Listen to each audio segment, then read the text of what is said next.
চলে আসলাম আজকে বিরামপুর উপজেলার কাটলা ইউনিয়নের খেরমানপুর গ্রামের অবস্থিত একটি অতি প্রাচীন এবং ঐতিহাসিক দিঘি। এটি বিরামপুর উপজেলার অন্যতম একটি দর্শনীয় স্থান।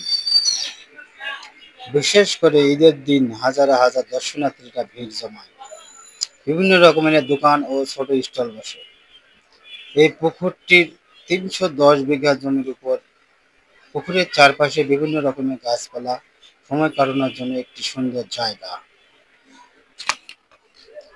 দিনাজপুর বিরামপুর উপজেলা ২ নম্বর কাটলা ইউনিয়নের খেরমানপুর মৌজা পাটনচরা বাজার দক্ষিণে প্রতিবেশী রাষ্ট্র ভারতের সীমান্তবর্তী এলাকায় প্রায় ২০ একরের দীর্ঘকার এই দিঘিটি অবস্থিত। বিশাল এই দিঘির চারপাশে রয়েছে বিভিন্ন প্রকার ফলের বাগান। এই দিঘির দক্ষিণ দিকে রয়েছে প্রতিবেশী দেশ ভারত। দিঘির ৫০০ গজ দূরে রয়েছে একটি ব্রিজ। ইতিহাস কথিত আছে ১৫শ শতাব্দীর প্রথমাংশে তৎকালীন জমিদারগণ গোসল করার নিমিত্তে এই সাগর দিঘি ও ভাঙ্গা দিঘি নামে এই দুই দিঘির ব্যবহার করতেন। ধারণা করা হয় সে সকল জমিদার কর্তৃকই খননকৃত অপার সৌন্দর্য ভরপুর এই দিঘি। এই সময়কার হিন্দু সম্প্রদায়ের অধিকাংশ লোক সাগর দিঘিতে তাদের বিভিন্ন পূজা দিয়ে থাকত। উপজেলার মধ্যে যতগুলো বৃহত্তম আকর্ষণীয় দিঘি রয়েছে তার মধ্যে ভাঙ্গার দিঘি অন্যতম। নিকটবর্তী জায়গাগুলি সহ দিঘিটির চারপাশে পাহাড়গুলো অত্যন্ত মনোমুগ্ধকর। মনোরম পরিবেশ হওয়ায় সহজে দর্শনার্থীদের মন কেড়ে নেয়। দিঘিটির পানি অত্যন্ত স্বচ্ছল। এই ভাঙ্গা দিঘির সংলগ্ন আমরুল বিল ও উত্তরে একটি সুইচ গেট সহ আরও একটি ঐতিহ্যবাহী দিঘি রয়েছে যা সাগর দিঘি নামে পরিচিত।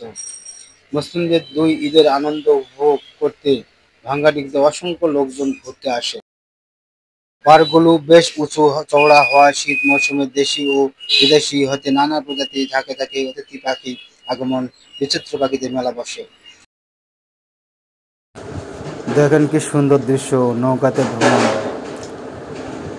অল্প টাকায় নৌকা ভ্রমণ আমাদের ভাঙ্গা দিঘিতে।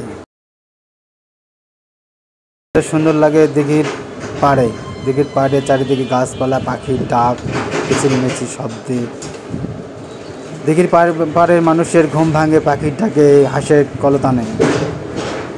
দেখতে থাকুন আপনারা।